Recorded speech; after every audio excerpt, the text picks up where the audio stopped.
8. Possession of dangerous drugs. And the penalty of life imprisonment to death and fine ranging of 500,000 to 10 million pesos shall be imposed upon any person who unless authorized by law shall possess any dangerous drugs in the following quantities regardless of the degree of quality thereof. Ang penalty sa nito is 1 life imprisonment till death. This means the person could be sentenced to spend the rest of their life in prison or even face the death penalty. Then ang fine penalty is 10 million ay 500,000 to 10 million. And muna siya ang mga quantities nga para ma-serve ay para ma-trigger to siya mga penalties. 1 is 10 grams or more of opium.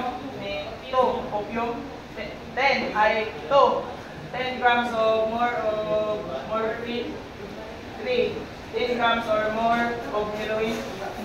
4, 10 grams or more of cocaine or cocaine hydrochloride.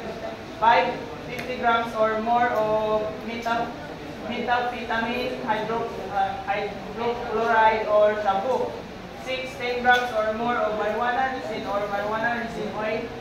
7, 500 grams or more of marijuana. And 8, 10 grams or more of dangerous drugs such as DMA, AMA, LSD, and GHB without therapeutic value or quantities exceeding therapeutic requirements.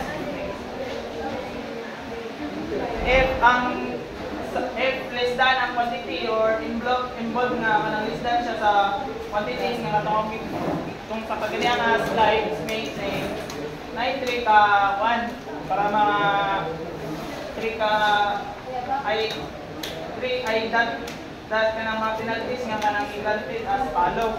Number 1, life imprisonment and fine ranging for 400,000 pesos to 500,000 pesos. And the quantity of methamphetamine hydrochloride or shabu is 10 grams or more but less than 50 grams. Nalang remit is kanang ang quantities or kanang amount sa shabu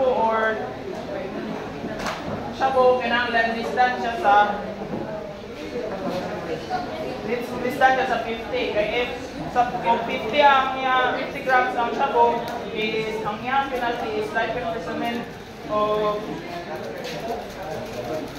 mga pansya o fine siya o 500K to 10K. And then sa number 1 kay impose na.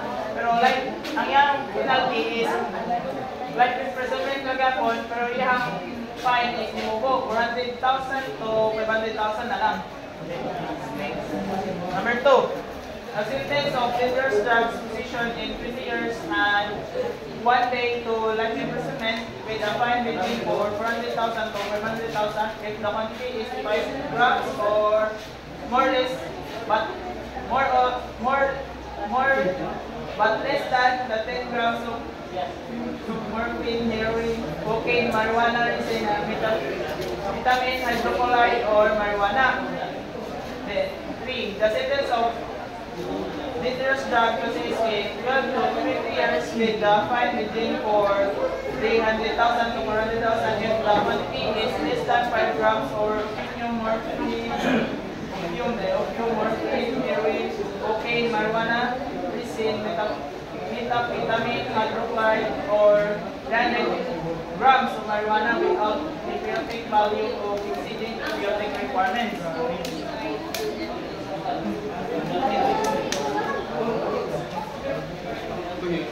9.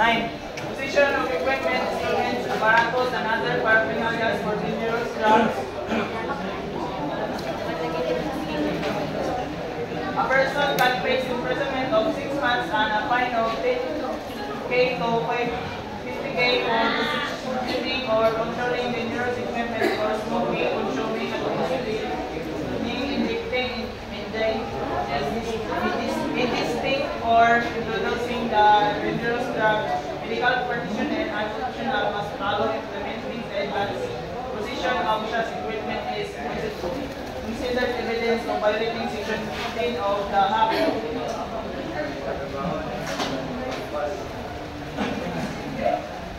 10 is the provision of dangerous drugs during party, social gathering, or meeting. Any person found possessing of any dangerous drugs during a party or a social gathering or meeting or in a proximate company of at least 2 or more persons shall suffer the maximum penalties provided for Section 11 of this Act, regardless of this quantity and purity of just dangerous drugs. Ano siya, may case ka, base na pa rin siya dito sa katong una-una nga slide din, kay magbase siya dito if ang amount pa sa drugs nga nakuha sa mo sa party is qualify siya dito sa katong qualities.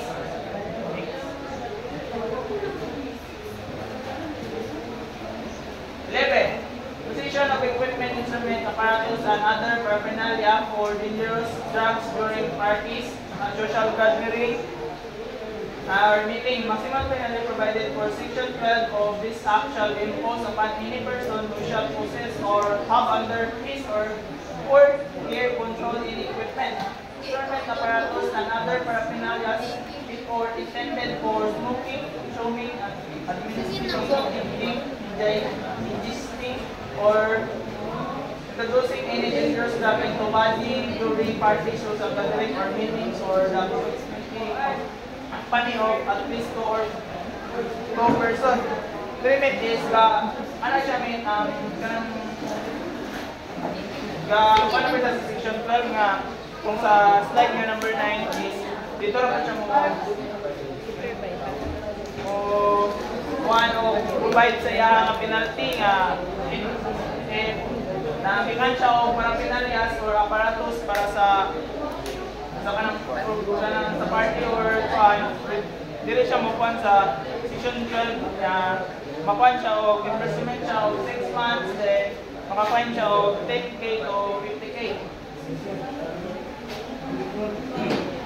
Well, use of dangerous drugs. A person found to be using a dangerous drug after a confirmatory test will be a maximum of 6 months of rehabilitation in a government center for the first offense. If the drug is used again, the penalty reach or 6 years to 12 years with the fine of between 50K to 200K. This section does not apply if the person also has a quantity of drugs in Section 11.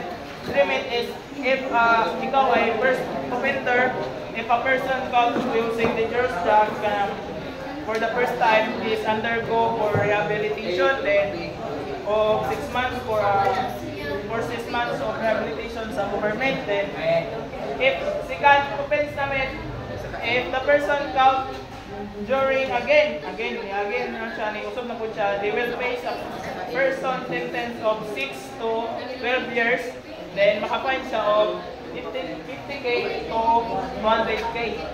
Thank you, mate.